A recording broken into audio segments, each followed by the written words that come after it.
Test. You gonna pour up? Well, We forgot about this. hey, man. Hey. Top. Top. Top.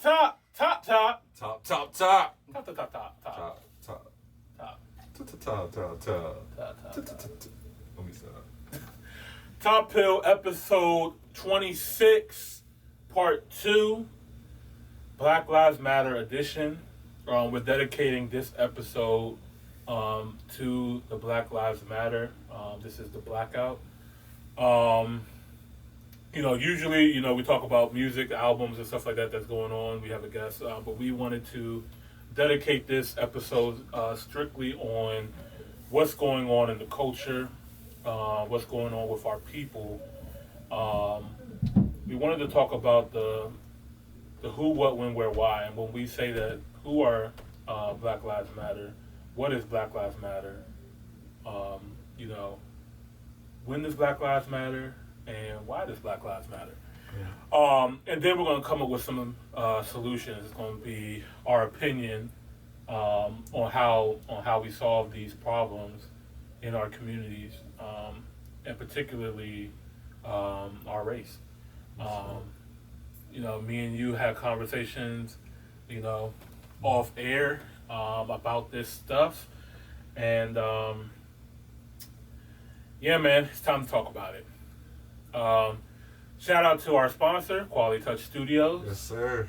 Shout out to Anchor. Shout out to everybody listening to us on podcast platforms, whether it be Apple, Spotify, Google, YouTube, or however you're listening to us. Thank you. Shout out to our international audience as well too. Yeah, shout out to y'all. Be glad. Yeah, appreciate all of the support from overseas. Shout out to the people on live that's listening right now. Yeah, shout out to watching. Absolutely. Shout out to everybody that's on live right now on Instagram. Appreciate you guys for tuning in. The full episode will be available on all streaming platforms this week. And yeah, to start off, shout out to Diddy and Ciroc. We're doing all black everything over here. That even means the liquor. Black owned. Black on everything. Well, yeah, he owns most of it. So now, He owns most of it. And we got the black dot. I'm calling this the black dot. I know they got the black raspberry, but this is pretty. This is like my skin complexion right here. So I'm glad you got that bottle because all I drink is brown anyway. yeah, I can't. I cannot do Ciroc vodka, bro. I cannot do it. I don't know what it is, but that shit got me early almost every time. I can't do white, period. Yeah, white ain't right. Unless it's tequila. Hey, yo, you wild for that. I picked up on that. Hey, he wild. It's like that.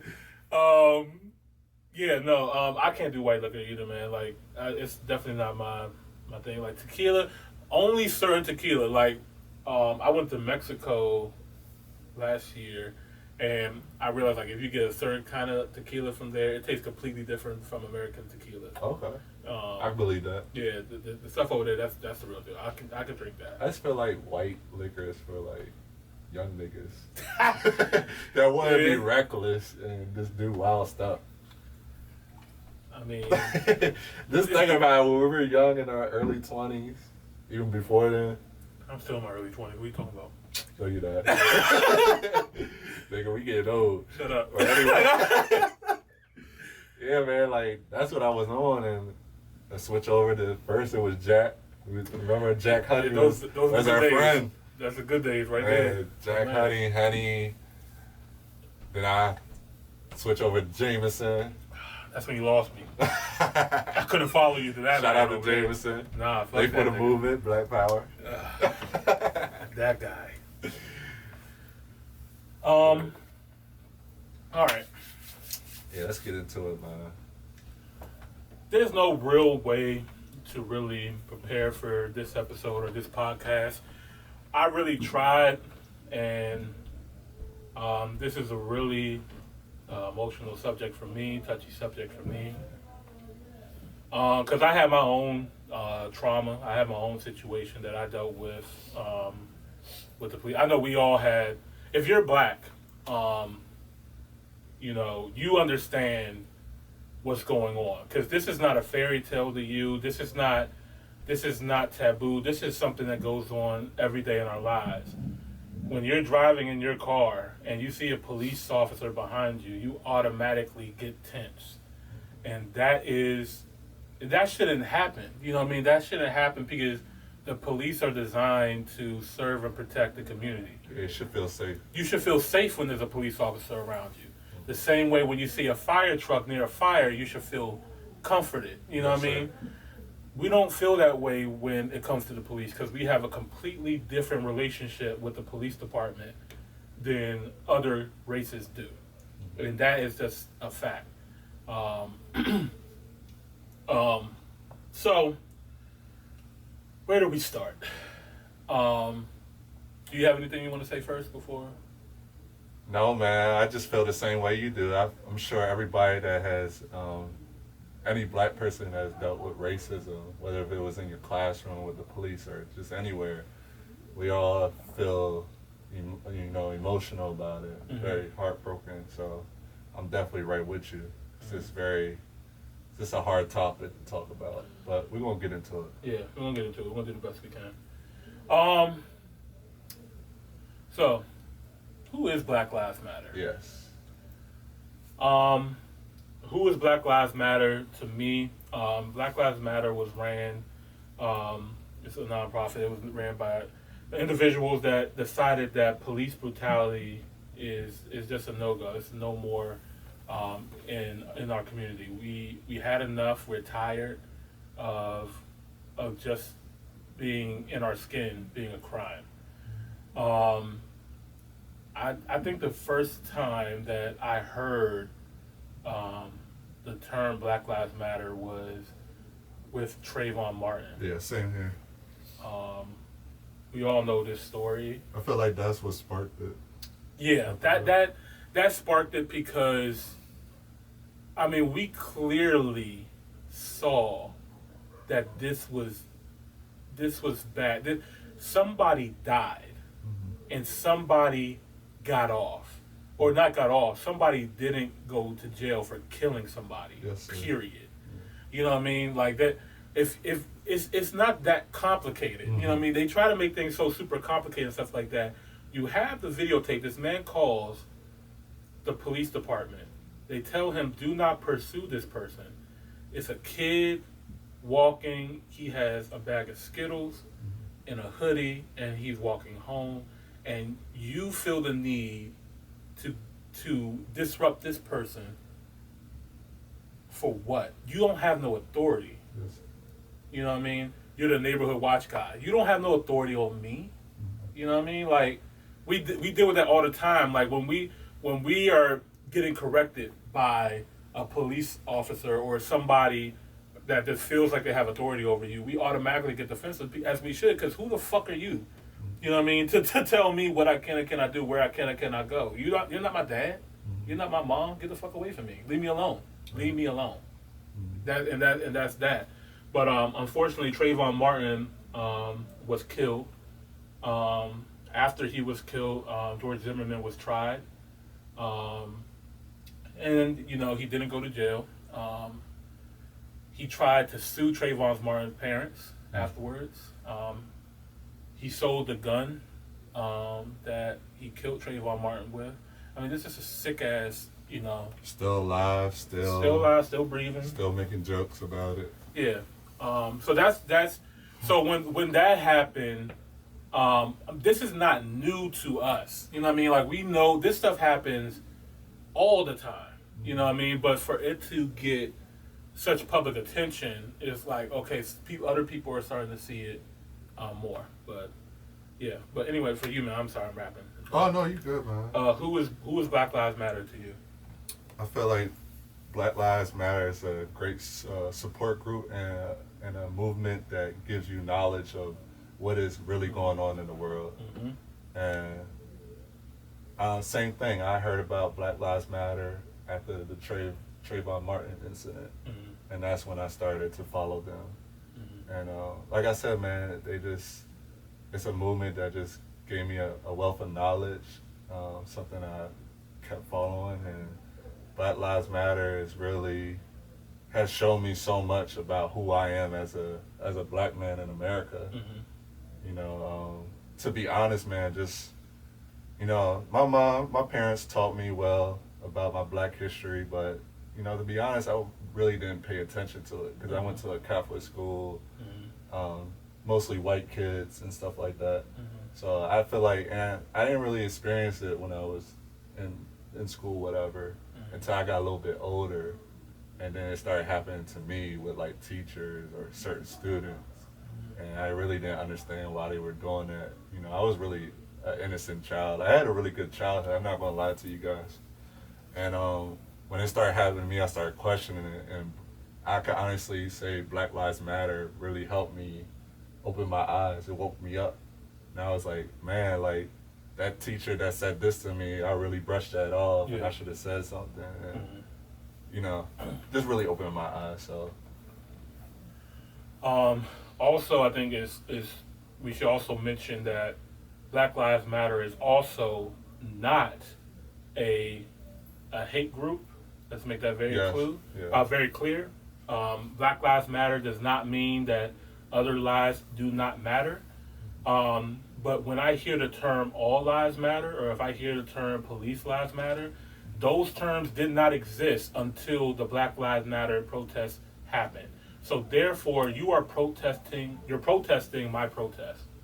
You're trying to say, yeah, your lives, you know, you're not even trying to acknowledge that Black Lives Matter. You're just trying to, oh, no, all lives matter.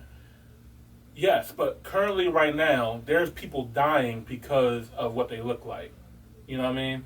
It's just like saying on 9/11, the World Trade Center was burned down. And it's like, oh yeah, the World Trade Center burned down, but all buildings matter. That doesn't make any sense, right? It's the same way how we feel. You know what I mean? And that's what I appreciate about Black Lives Matter. They brought it attention, like, we matter.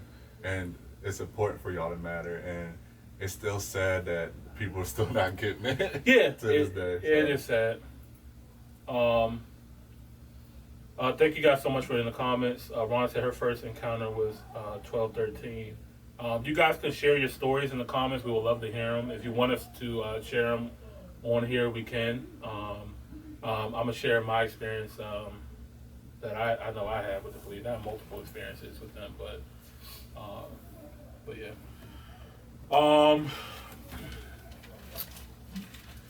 So I just mentioned about what Black Lives Matter is not, and we talked about what it is. When does Black Lives Matter, Chad? In your opinion, when does Black Lives Matter? When does Black all the time? What you mean? This is the who, what, when, where, why section. Right. Nah, seriously, but when Black Lives Matter is when Black Lives Matter is when literally everything. When we get pulled over, that's when Black Lives Matter. When we walk into a store, we don't get discriminated because we're black. That's when Black Lives Matter. When there's so many scenarios. Yeah, that's all I could think of. What about you? Same here. Black Lives Matter all the time. Whether other people realize it or not, when black people in the diaspora came over here, we mattered, even though they didn't see it. We are literally one of the most strongest. We are the most strongest people that ever walked this planet. I don't care what anybody else says, because if you look at the history of our people, slavery, and what we've been through and what we got out of it, there's nobody else that compares. You know what I mean? Like it just doesn't. So, quick breakdown. I'm not going to wrap your heads up on this too much, but while we were, being transported from Africa to America, and this is not when Black history started either. I'm just talking about the American Black history started here. Only 1/3 of the passengers lived to make it to America. First, the weak died off, or a lot of them even jumped ship because they didn't want to experience slavery. They didn't want to deal with the pain. These people were chained up next to each other, pissing, shitting, vomiting on each other, naked. They would just throw buckets of water on you when you were done. You know, they'll feed you slop. They'll rape your women. They'll rape the men. Another thing they did too, when there was a strong man or what they called a buck, they will rape the man to make him less masculine. You know what I mean? Like they are. It's such a sickness. Yeah. You know what I mean? Like you have to be really fucked up in the head to do some shit like that. And so you did that. The people come over to America. They literally build the country for you. They build the wealth for you with the cotton economy. They build your wealth. They fight your wars. And then when that's over, we're free. And the same year that you emancipated the slaves, which the definition of emancipation is the transfer of ownership. It does not mean free. Emancipation means transfer of ownership. So once you emancipated the slaves, you created the first state prisons in America the same year. You made it illegal to be homeless. You made it illegal to loiter. You made it illegal, basically, to be black. Because what happens when you take somebody who has been enslaved, right? You take them out of slavery. You're like, all right, nigga, go be free. You can't get a job because you're black. They don't hire black people. Okay? You got to do everything on your own. So what they did was they started locking up a lot of black people for being homeless. What? I don't have no way to get a home. I was you know what I mean? Like, it's just, but anyway, they locked you up for being homeless. And the prison system, all it was doing, it was just a different form of slavery. Yeah. That's all it was. Definitely a different form of slavery. And they continue on to this day. And then, so after that, you did have, this is how brilliant our people are. I just don't want to talk about all the bad. This is how brilliant our people were. We started developing our own economy, our own businesses, our own schools, our own theaters, our own restaurants, our own libraries, our own everything, right? You started hearing the term Black Wall Street coming up everywhere. Tulsa, Oklahoma, North Carolina, Florida. There's a whole bunch of Black Wall Streets that were in America. And one of the most famous ones was the one in Tulsa, Oklahoma. The economic power that Tulsa, Oklahoma had was so great. They were about to start trading internationally with other countries. That's how well that they were doing on their own. Right. And they couldn't stand it. Yeah. They bombed. Yeah. They bombed their own soil because they couldn't stand to see us win. You know what I mean? On our own. Without them. You know what I mean? So they did that. You killed 300 people there. You raped some more. And this is another term. I can't stand. I'm sorry, I'm ranting. But I hate it when I see racist white people talk about how black people just want to come up and rape their women. I don't know that many black people that just want to rape white women. Where did that even come from? Because y'all did all the raping. Yes. Y'all did all the rape. That is your culture. That's not our culture. You know what I mean? But they automatically like, oh, that nigga wanted to rape my. No, your wife wanted some black. Never mind. Let me stop. Nah, just speaking facts, man. They killed 300 people in Tulsa, Oklahoma. They injured 9,000. They killed women, children, there as well too, because they wanted to set an example. And then after Tulsa, Oklahoma, you have the Civil Rights Movement. Which we all thought that if we integrated, that it would solve the problem. And the great Martin Luther King said, this is after I Have a Dream speech, after the March on Washington, after Selma. Yeah, the one they don't talk about. The one they don't talk about. The one that Coretta Scott King, his wife, said that this is the speech that killed my husband. Martin Luther King, one of his last words was, I fear that I integrated my people into a burning house. You can't have social equality without economic equality. Yeah. It's impossible to do that. Yeah. So he said, Washington, we're coming to collect our check. And as soon as he said that, dead. Malcolm X. He's way ahead of his time. Way ahead of his time. Malcolm X, same thing, because they were working together. They started working together.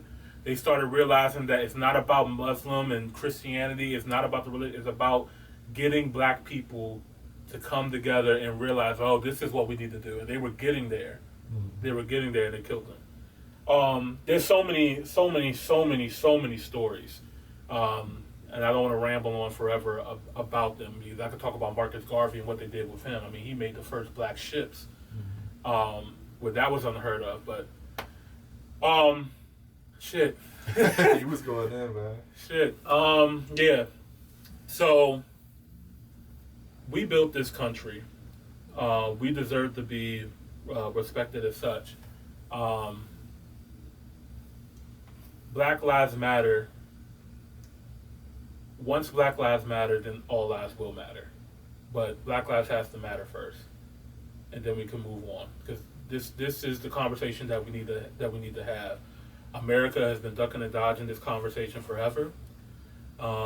Everybody knows it now, because right now what they didn't anticipate was the internet, and right now you can't hide the truth much longer anymore. You know what I mean? You hid Tulsa, Oklahoma really well for a long time. You know what I mean? You hid these rapings, these lynchings, these killings, and all this stuff for a long time.